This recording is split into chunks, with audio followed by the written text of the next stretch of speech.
వృశ్చిక రాశి. విశాఖ 4వ పాదము, అనురాధ 4 పాదములు, జ్యేష్ఠ 4 పాదములు.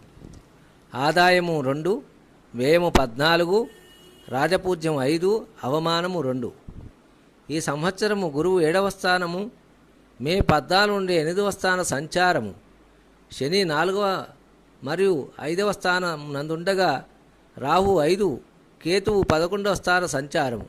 జూలై 21 నుండి రాహు 4, 10వ స్థానంలో కేతువు ఉండగా ఫలితములు: ఆరోగ్యము, తేజము, బలము, అన్ని వ్యవహారములో జయము, అభీష్ట కార్యసిద్ధి. 8వ స్థాన సంచారము దొంగలు, అగ్ని వలన, ప్రభుత్వం వలన భయము, అధైర్యము, కఠిన సంభాషణలు హద్దుమీరి ఉంటుంది. విశాఖ వారు దత్తాత్రేయ కవచము చదవండి. అనురాధ వారు పిప్పలాద శని స్తోత్రము చదవండి. జ్యేష్ఠవారు విష్ణు సహస్రనామాలు కనీసం బుధవారం పారాయణ చేయండి. తదుపరి ధనస్సు రాశి.